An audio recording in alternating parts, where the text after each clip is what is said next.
Hello বন্ধুরা, সবাই কেমন আছেন? আশা করি সকলেই ভালো আছেন। আমি আরেকটা নতুন ভিডিও নিয়ে চলে এসেছি। গতকাল রবিবার দিন আমরা সকাল সকালে রেডি হয়ে বেরিয়ে পড়েছিলাম।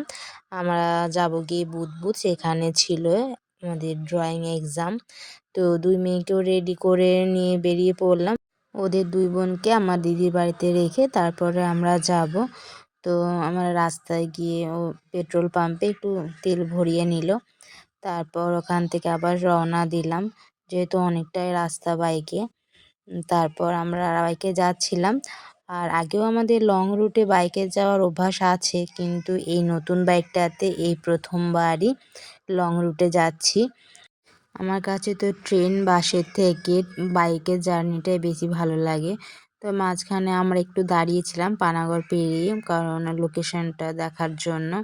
তো ওখানেও লোকেশনটা সার্চ করলো, আর যার সেন্টারে পরীক্ষা নিতে যাবো সেই স্যারকেও ফোন করে জেনে নেওয়া হলো। তারপর আবার ওখান থেকে আমরা রওনা দিলাম। দেখলাম যার কিছুক্ষণ গিয়ে পরে তারপরে নিচের দিয়ে যেতে হবে। তো ওখান থেকে বেরিয়ে পড়লাম আমরা বুদবুদের উদ্দেশ্যে। আমরা কিছুক্ষণ পরেই পৌঁছে গেলাম এবং ওখানে স্যার আমাদেরকে সেন্টারে নিয়ে গেলেন। তো এখানে একটা প্রাইমারি স্কুলে পরীক্ষার ব্যবস্থা করা হয়েছিল। আর আমরা আগেই ফোন করে বলে দিয়েছিলাম যে পৌঁছানোর আগে যেন পরীক্ষাটা শুরু করে দেয়, কারণ ছোট বাচ্চাদের বেশিক্ষণ শান্তভাবে বসিয়ে রাখা যায় না। তো পরীক্ষা স্টার্ট হয়ে গিয়েছিল, আমরা যখন গেলাম তখন চলছিল। সব বাচ্চারা নিজের নিজের ড্রয়িং করে যাচ্ছিল, বেশ ভালোই লাগছিল। এবং দুটো রুমে পরীক্ষার ব্যবস্থা করা হয়েছিল। এখানে অবশ্য বড় ক্যান্ডিডেট সেরকম কেউ ছিল না, ফার্স্ট ইয়ার পর্যন্তই লাস্ট ছিল।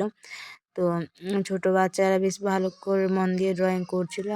বাচ্চাদের আবার বেশিক্ষণ টাইম লাগে না ড্রয়িং করতে, ওদের তো খুব চটজলদি হয়ে যায়, কারণ এতটা ধৈর্য থাকে না ওদের, মনে হয় কখন ফিনিশ করব। তো অনেক বাচ্চারই আমাদের পৌঁছানোর কিছুক্ষণ পরই প্রায় কমপ্লিট হয়ে গিয়েছিল। তো ওদের আর ধৈর্য কুলায়নি যে আরও কিছুক্ষণ বসে থেকে করব। তারপর ওখান থেকে আমরা বেরিয়ে পড়লাম। স্যার আমাদের নিয়ে গেলেন একটা রেস্টুরেন্টে, সেখানে লাঞ্চের ব্যবস্থা করেছিলেন। তো স্যার তো খেলেন না, আমরা দুজনেই খেলাম। আমরা অর্ডার করেছিলাম তো দুটো ভেজ থালি আর 2 প্লেট চিকেন অর্ডার করেছিলাম। খাবারগুলো বেশ সুন্দরভাবে সাজিয়ে দিয়েছিল। খাবারের টেস্ট খুব একটা ভালো ছিল না, আর খুব খারাপও ছিল না, নর্মাল ছিল। আর আমরা তো ভালোভাবেই খাওয়া দাওয়া করে নিলাম। আর স্যার তো বললেন উনি বাড়িতে গিয়েই খাবেন, খেলেন না। তো ওখানে খাওয়া দাওয়া করার পর আমরা বেরিয়ে যাব, কারণ বারবি বিউকে দিদির বাড়ি থেকে নিতে হবে, তারপর ওখান থেকে বেরিয়ে আবার বাড়ি যেতে হবে। তো আমরা রওনা দিয়ে দিয়েছিলাম। আবার রাস্তার মাঝখানে দাঁড়িয়েছিলাম কিছুক্ষণ, কারণ লং রুটে বাইকে জার্নি করলে কোমর এবং পা প্রচণ্ড ব্যথা করে। তাই আমরা দাঁড়িয়ে দাঁড়িয়ে আসছিলাম। তো এখানে যখন দাঁড়িয়েছিলাম, রোডের অপোজিট সাইডে